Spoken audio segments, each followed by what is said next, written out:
인류를 창조한 엘로힘께서 마이트레야 라헬을 통해 인류에게 보내는 마지막 메시지. 삼 선민을 지켜보다 모세, 그 다음날 나는 그 우주인을 다시 만났다. 그는 이야기를 계속했다. 창세기 제28장에는 우리들에 관한 다른 기술이 있습니다. 그는 꿈의 땅에서 하늘에 닿는 층계가 있고 그 층계를 엘로힘의 천사들이 오르락 내리락 하는 것을 보고 있었는데 창세기 28장 12절 뛰어난 지성인들은 멸망당하고 소돔과 고모라와 같은 진보의 중심지는 파괴되었기 때문에 인간은 태고적 원시 상태로 되돌아갔습니다.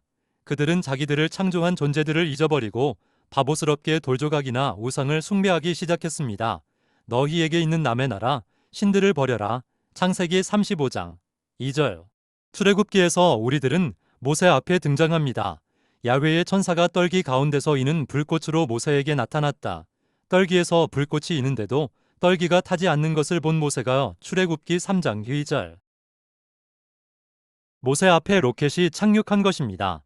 여기에 대한 묘사는 현재로 말하면 우리들이 브라질 원주민의 눈앞에 로켓을 착륙시켰을 때 로켓으로부터 눈부신 빛이 나무들을 비추는데도 나무가 타지 않는 것을 본 원주민의 반응에 비유할 수 있을 것입니다.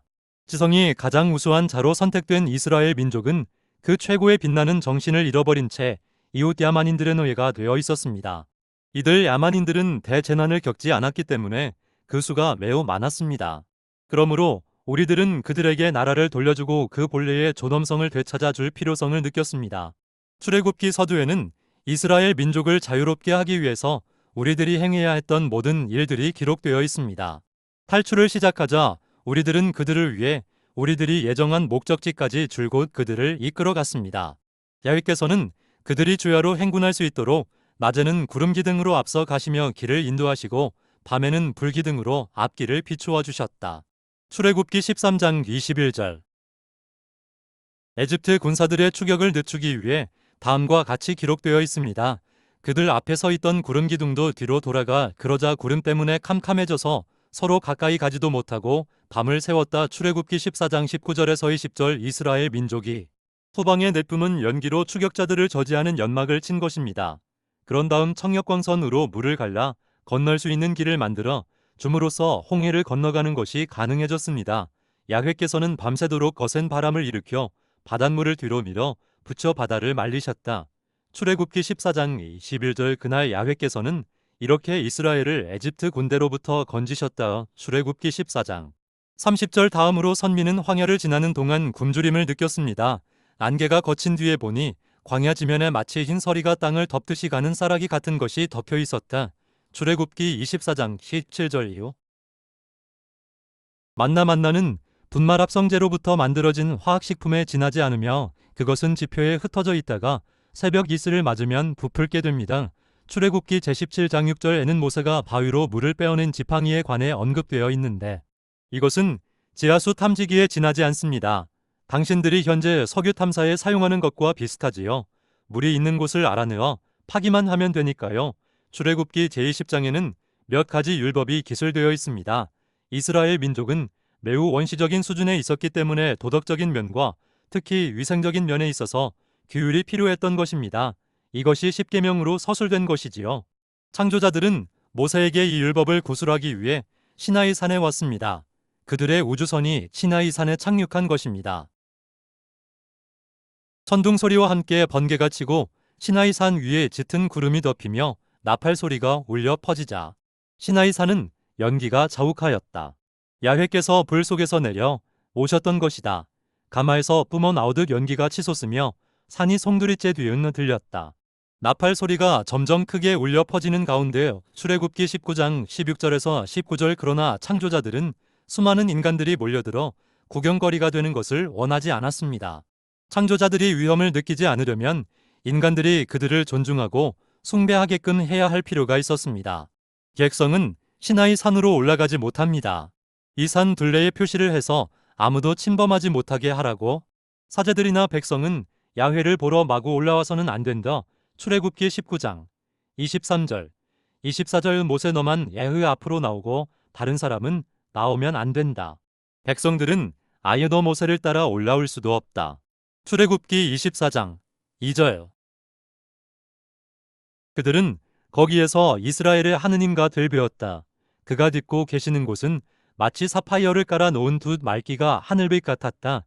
출애굽기 14장 10절. 이것은 창조자들 중 한 사람이 서 있는 대저의 묘사로 지금 우리가 앉아있는 우주선의 바닥과 같은 파란색의 합금으로 만들어진 것입니다. 이스라엘 백성의 눈에는 야훼의 영광이 마치 그 산봉우리를 태우는 불처럼 보였다. 출애굽기 24장 17절. 여기서 창조자의 영광이라는 말은 실제로 날아가는 우주선으로서 당신이 이미 목격했듯이 우주선이 이륙할 때 생기는 불꽃 같은 색채를 가리킵니다. 이 팀의 창조자들은 당분간 지구에서 살기로 했기 때문에 신선한 음식물을 필요로 했습니다. 그 때문에 그들은 이스라엘 백성에게 곡물을 정기적을 가져 오도록 요구한 것입니다. 또 그들이 바친 제보는 자신들의 행성으로 가져가기를 원했지요. 일종의 식민지화라고도 할 수 있습니다. 누구든지 마음에 우러나서 가져오는 선물이면 받아놓아라. 너희가 받아둘 선물은 이러 것들이다.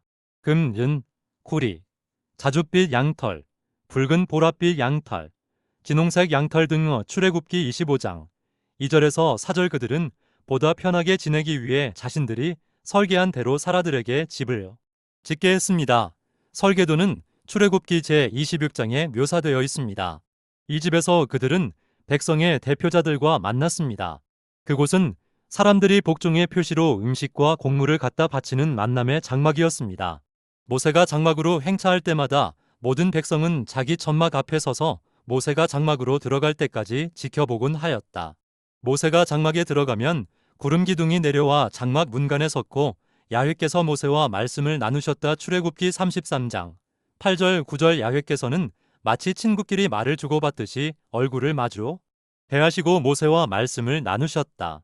출애굽기 33장 11절. 오늘 내가 당신과 얼굴을 마주보며 애기하듯 말입니다.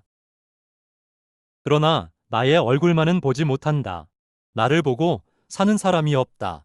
출애굽기 33장 20절. 여기에는 우리들의 행성과 지구 간의 대기가 다르다는 암시가 있습니다. 지구의 대기가 창조자들에게는 적합하지 않기 때문에 인간은 우주복을 입지 않은 창조자들을 볼 수가 없었지요. 만약 인간이 우리들의 행성에 온다면 우주복을 입지 않은 창조들을 볼 수는 있겠지만 견딜 수 없는 대기 때문에 인간은 죽고 말 것입니다.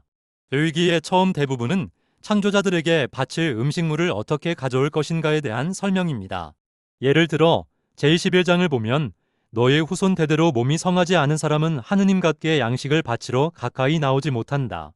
레위기 21장 17절. 이것은 분명히 창조자들이 병자나 불구의 인간을 피한다는 말입니다. 창조자들은 참을 수 없는 실패작을 보인 이들이 차라리 자기들 눈앞에 나타나지 않는 편이 좋다고 생각했던 것입니다. 민수기 제11장에는 만나에 관해 매우 정확하게 묘사하고 있어서 당신들의 화학자들도 쉽게 재현해낼 수 있을 것입니다. 만나는 고수풀씨처럼 생겼고 빛깔을 부델리움 같았다. 그 맛은 기름에 튀겨낸 과자 맛이었다.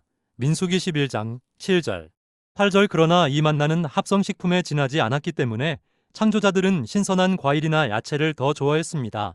그 땅에서 나는 모든 것 가운데서 만물을 나에게 가져오면 그것도 너에게 돌아갈 것이다. 민수기 18장 13절. 후에 창조자들은 뱀이 문 상처를 치료하기 위해 주사 놓는 법을 인간에게 가르쳤습니다. 너는 불뱀을 만들어 기둥에 달아놓고 뱀에게 물린 사람마다 그것을 쳐다보게 하여라. 그러면 죽지 아니하리라. 민수기 21장 8절. 사람이 뱀에 물리면 즉시 구리뱀을 보았습니다. 말하자면 주사기를 가져가서 혈청제를 주사한 것입니다. 마침내 약속된 땅을 향하던 선민 위로도 막바지에 이르렀습니다. 그들은 창조자들의 조언에 따라 현지의 야만 부족의 우상을 파괴하고 그 영토를 점령했습니다. 돌로 새긴 우상과 부어 만든 우상을 깨뜨려 버려라. 너희는 그 땅을 차지하고 거기에서 살아라. 민수기 33장 52절 53절. 선민은 마침내 약속된 땅에 도달했습니다. 하느님께서는 너희 선조들을 사랑하셨기 때문에 그 후손인 너희 종족을 택하셨고 신명기 4장 37절. 요단강이 도하에 대해서는 여호수아기 제사장에 나타나 있습니다. 궤를 맨 사제들의 발이 물에 닿자마자 위에서 흘러 내려오는 물이 우뚝 일어나서 넓은 지역에 둑을 이루는 것이었다. 물이 다 끊어져 백성들은 예리고 맞은편을 건너갔다. 여호수아기 3장 15절 16절. 에집트로부터 탈출할 때와 같이 창조자들은 청력광선을 사용하여 선민 이탈리가 젖지 않고 강을 건너게 한 것입니다. 감사합니다.